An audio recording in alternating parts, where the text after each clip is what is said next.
Welcome to today's session on the BID model, a structured and effective approach to procedural teaching in inpatient internal medicine.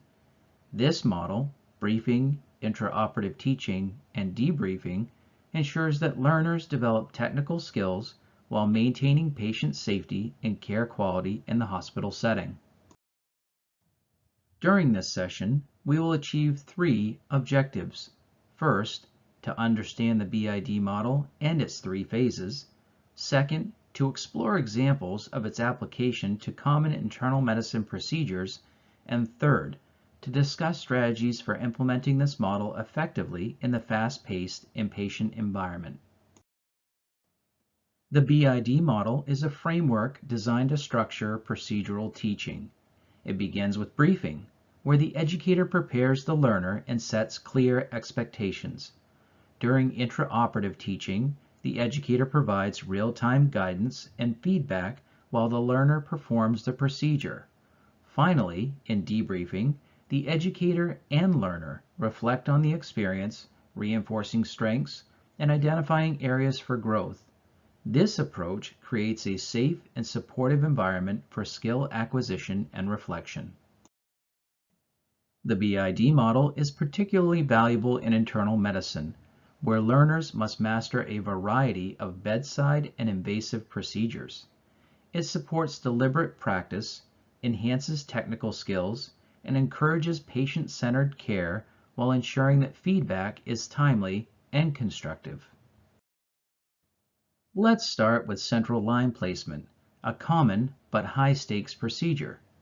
In the briefing phase, the educator explains the purpose of the central line, such as administering medications or monitoring central venous pressure, and reviews the key steps: patient positioning, sterile technique, and ultrasound guidance.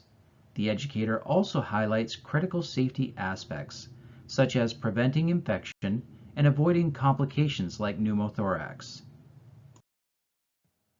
During intraoperative teaching, the educator provides real-time feedback, such as adjusting the learner's needle angle or improvising visualization of the vein with ultrasound. In the debriefing phase, the learner reflects on their performance, and the educator offers constructive feedback, for example, on maintaining sterility or improving needle control. It's at this point you can incorporate the 1-minute preceptor to reinforce medical knowledge and also use the RHIME method of evaluation for targeted feedback. Another example is paracentesis. In the briefing phase, the educator explains the goal of the procedure, such as relieving ascites or obtaining fluid for diagnostic analysis. They outline the steps, including identifying landmarks, prepping the site, and choosing the appropriate equipment. During intraoperative teaching, the educator provides guidance on needle insertion, fluid collection, and monitoring for complications. Finally, in the debriefing phase, the learner reflects on the experience, and the educator provides feedback, such as tips for improving patient comfort or maintaining a steady hand during the procedure. Now, let's reflect on how to implement the BID model effectively in internal medicine. How can we balance teaching with efficiency in a busy inpatient setting? What strategies can help prioritize patient safety and comfort during the procedures? And how do we adapt the model to suit learners at different levels of expertise? The BID model is a powerful tool for teaching procedures in inpatient internal medicine. By focusing on preparation, active supervision, and reflective feedback, it supports learners in developing the technical skills and professional competence necessary for high-quality patient care. Consider the next procedure you'll teach on the wards. How can you integrate the BID model to enhance your learners' experience and outcomes?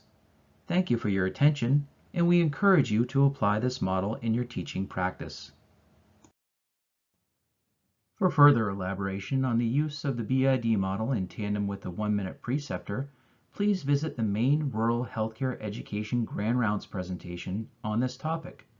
In the Merge archive, you'll find a valuable resource in these video segments that provide tips, tricks, and models to help facilitate efficient and effective precepting while providing phenomenal patient care.